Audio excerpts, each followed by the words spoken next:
नमस्कार सर। नमस्कार sir. Sir क्या नाम है आपका? मेरा नाम जीवन चंद्र कापड़ी है। जीवन जी, आप कहाँ से हैं? मैं डिस्ट्रिक्ट पिथौरागढ़ उत्तराखंड से हूँ। जीवन जी, संत रामपाल जी महाराज से नाम दीक्षा आपने कब ली? संत रामपाल जी महाराज से मैंने नाम दीक्षा 2017 में ली। जीवन जी, क्या क्या भक्ति साधनाएं की आपने अभी तक? वही सांसारिक भक्ति, 3 देवताओं की और अपने कुल देवताओं की, माता रानी की, यही सब भक्ति क्रिया करते थे। तो फिर क्या कारण बना कि आप संत रामपाल जी महाराज जी की शरण में आए? सर, संत रामपाल जी महाराज की शरण में आने का सबसे मुख्य कारण मेरा नशा बना। मैं अपने नशे से बहुत परेशान था।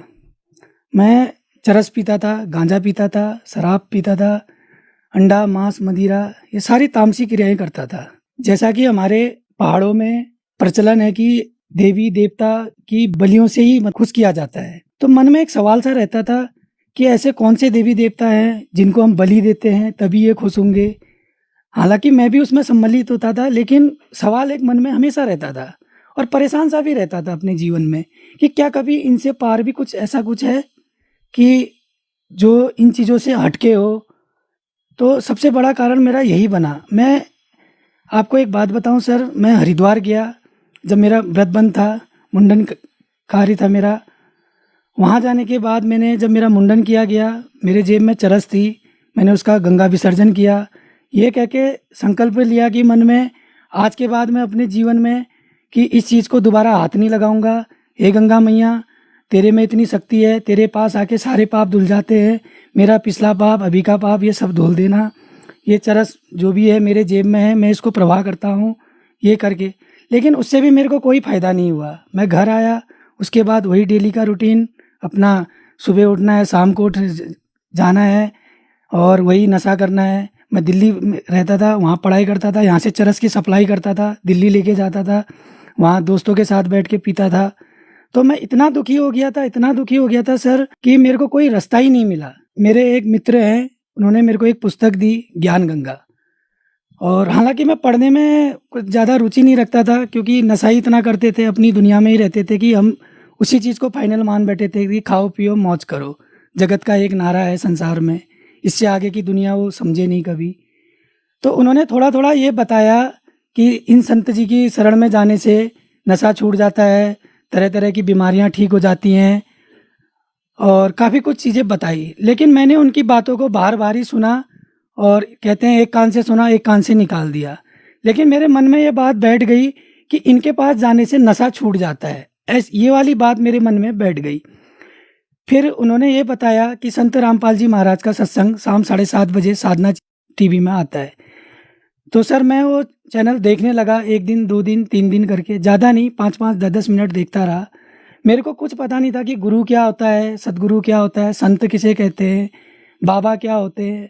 हम तो बस भगवान भोले के फैन कहते हैं, जिसको लोग आज शिष्य तो अलग, फैन को एक शब्द है उसको बोला जाता है।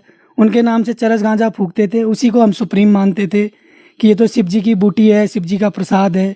प्रसाद है तो लोग घरों में क्यों नहीं देते हैं अपने बच्चों को, उस चरस को घर में पिलाना चाहिए अगर प्रसाद है तो ऐसे बहुत से सवाल थे। जब मैंने संत रामपाल जी महाराज जी का सत्संग देखा टीवी में और ज्ञान गंगा पुस्तक पढ़ी, तो सर आप यकीन नहीं करेंगे, मेरे पैरों तले ज़मीन खिसक गई।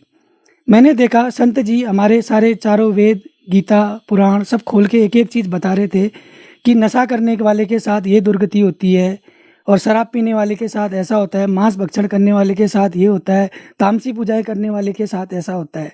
वो भगवान एक है, वो ईश्वर एक है, वो अल्लाह एक है, वो गॉड एक है, जिसका नाम कबीर देव है।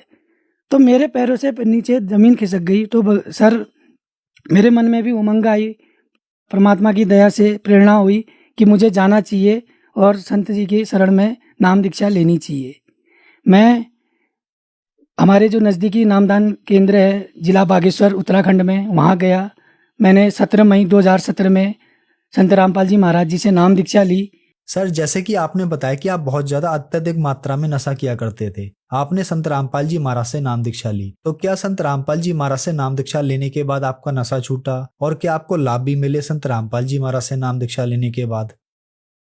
जी सर, संत रामपाल जी महाराज जी से नाम दीक्षा लेने के बाद सबसे पहला लाभ मेरे को यही मिला कि मेरा नशा छूट गया। वो ऐसा छूटा सर कि वो दिन है 17 मई 2017 और आज का दिन है कि नशा तो हम जानते ही नहीं कि क्या चीज़ होती है। कभी भूलकर भी हमारे स्वप्न में भी नहीं आया कि नशा कभी हमने किया था या आगे को कोई ऐसी वस्तु है। नशा शब्द सुन के ही हमें इतनी घृणा हो जाती है कि हम कोसों दूर चले जाते हैं। उस शब्द का नाम हम सुनना भी नहीं चाहते हैं और नशीली वस्तुओं को तो हम हाथ लगाने से भी डरते हैं। संत रामपाल जी महाराज जी हर एक सत्संग में बताते हैं और उनके जितने भी अनुयायी हैं, हम शिष्य हैं, आज कोई भी नशा करना तो दूर हाथ भी नहीं लगाता है उन चीज़ों को। सबसे बड़ा लाभ तो मेरे को यही मिला, मेरा नशा छूट गया। लाभ तो इतने हैं कि मिलते रहते हैं परमात्मा की दया से।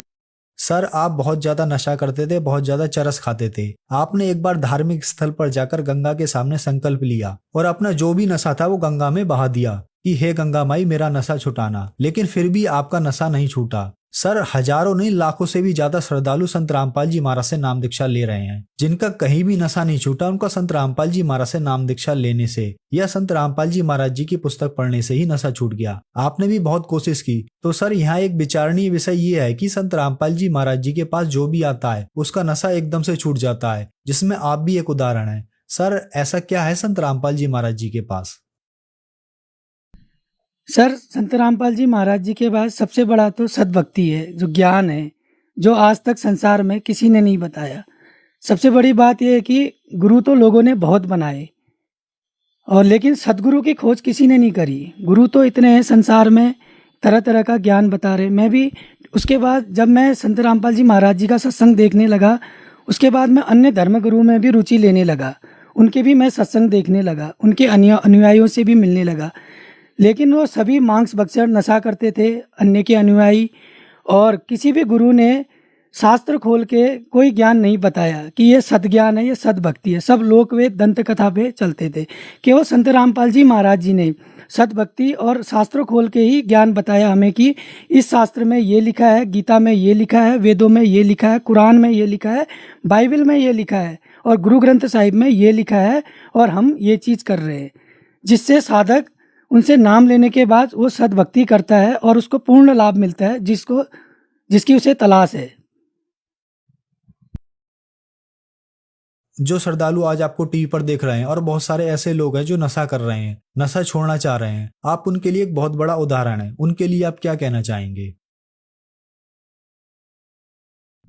जो श्रद्धालु आज मुझे टीवी में देख रहे हैं, खासकर से हमारे पिथौरागढ़ जिले के युवा जो आज नशे की चपेट में हैं, उन सबसे मैं हाथ जोड़कर एक ही विनती करूंगा कि संत रामपाल जी महाराज जी की पुस्तक पढ़िए, ज्ञान गंगा जीने की राह, जो निःशुल्क है। टीवी में उनका सत्संग आता है जिसमें एक पट्टी चलती है, उसमें नंबर आते हैं, उन नंबरों पे संपर्क करिए और वो पुस्तक घर बैठे आप निःशुल्क मंगा सकते हैं। उनका सत्संग देखिए। और सबसे एक ही विनती है, एक ही प्रार्थना है कि आप किसी भी प्रकार के नशे से परेशान हैं, और चाहे शराब हो, मांस हो, मदिरा हो, चरस हो, गांजा हो, अफीम हो, किसी भी प्रकार का नशा हो, तो संत रामपाल जी महाराज जी से नाम दीक्षा लीजिए, उनकी शरण में आइए और इस नशे से छुटकारा पाइए। सर, संत रामपाल जी महाराज से नाम दीक्षा कैसे ली जा सकती है? सर, संत रामपाल जी महाराज जी से नाम दीक्षा अनेकों चैनलों में उनके सत्संग आते हैं, जिसमें एक पट्टी चलती है नीचे से सत्संग के दौरान।